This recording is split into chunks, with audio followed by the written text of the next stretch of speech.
Hello, my lovely Aquarians. Have I got a reading for you? This, to me, is one of my favorite images, and this was from a scene from one of the Harry Potter movies.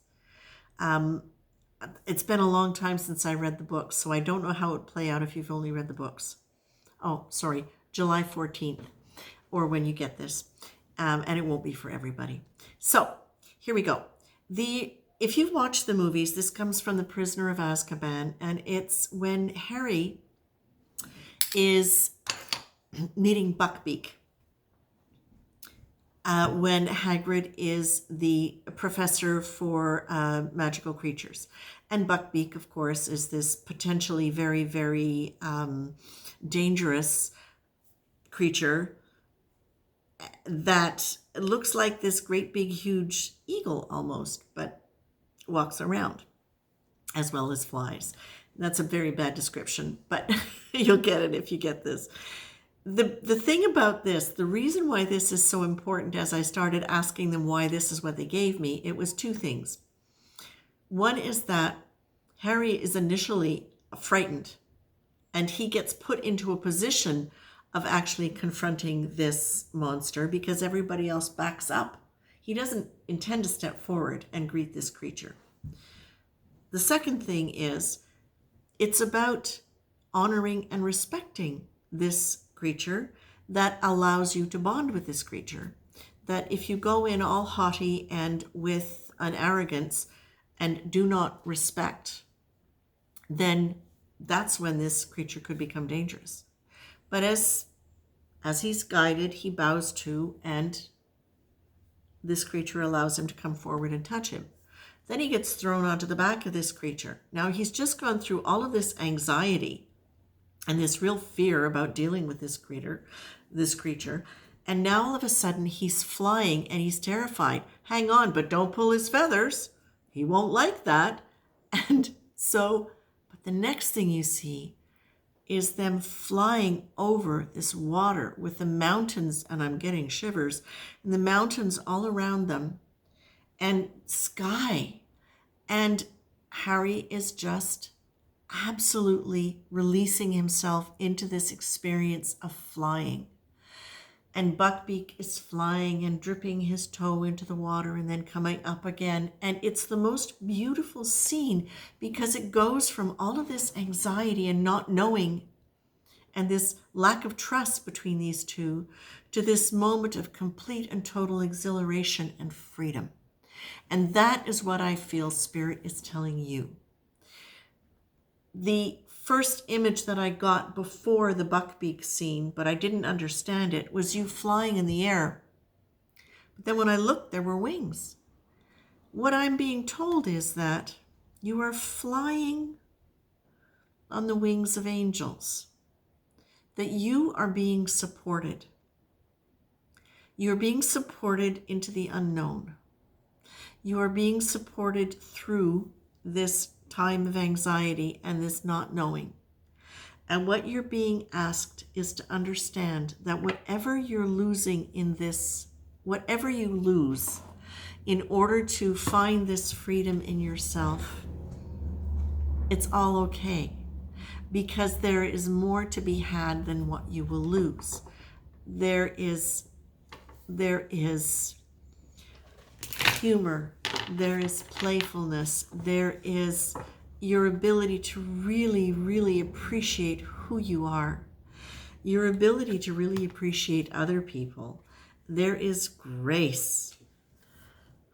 Grace is not earned. Grace is a state in which we receive for no apparent reason a divine influence which strengthens us in a way that eases whatever problematic or miserable state we find ourselves.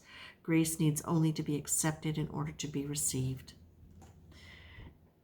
You've got grace, you've got flying, sailing through the air on angels' wings. What you're being told here is that what can feel like a state of overwhelm for you is usually something that happens progressively. And what you're being told here is, if you can maintain a sense of humor, if you can deliberately engage in play, and it's not the first time I think I've had this for you, Aquarius. If you can engage in play deliberately, and if you can choose to focus on the things that you like and speak of the things that you like and that you appreciate instead of focusing on what you don't like, what could be better, when you focus on that energy and you maintain that sense of play and that humor and that kind of kind humor, play being sometimes creativity and sometimes just being silly, just being game, just being, playing games. And if you can really allow yourself to see your flaws genuinely without feeling like there's anything wrong with you, seeing what you consider flaws, might be the very things that when you look at them open you up to this flight, to this ability to move into this greater sphere and to really be supported. And I feel like this is what's being told to you. If you're feeling overwhelmed, go into humor and play. Remember that you have grace. Remember that you've got that divine support. And that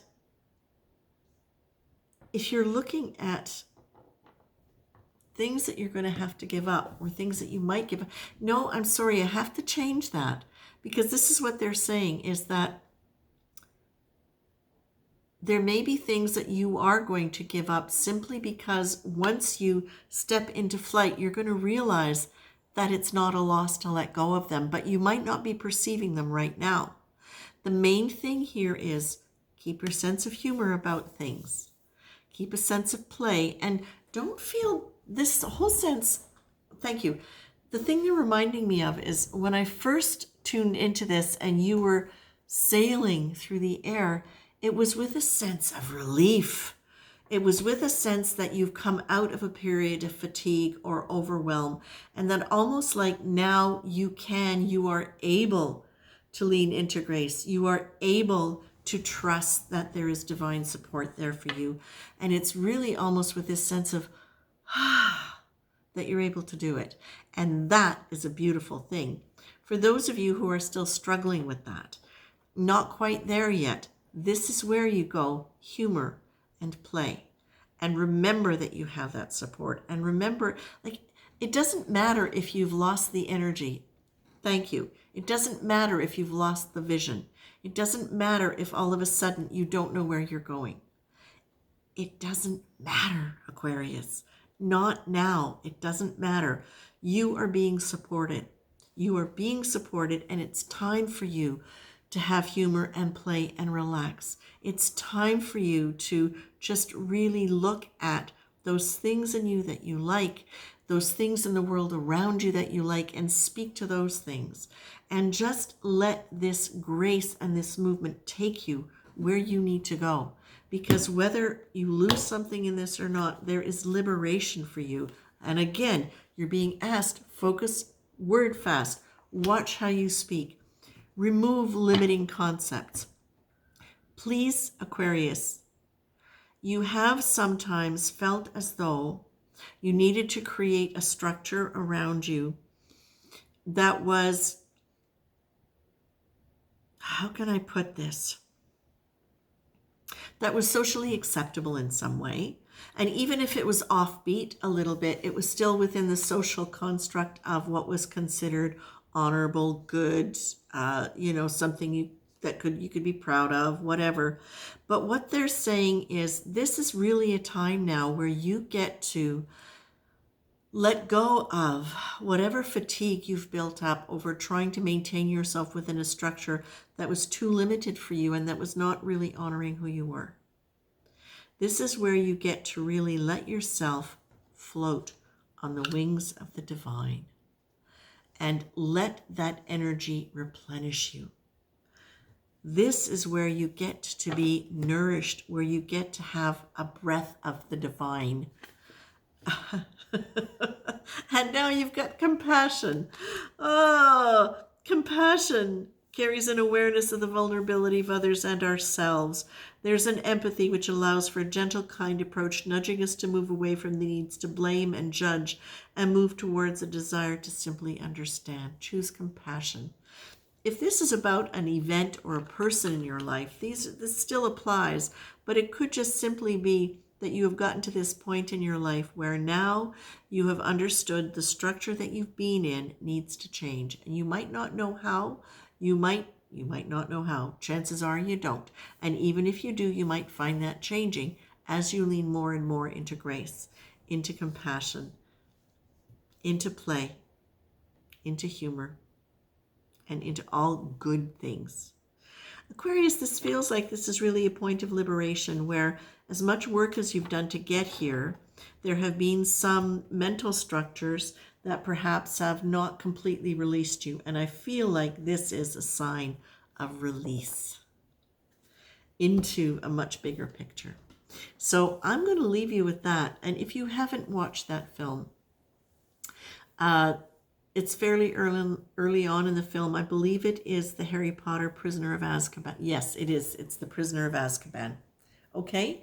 You might want to take a look at that to get a sense of what I'm talking about, because the joy and the freedom in that scene and the transition from the anxiety and the fear into that liberation is just beautiful and really palpable. And I think that could really help you embrace the feeling of that, the energy of that. Okay?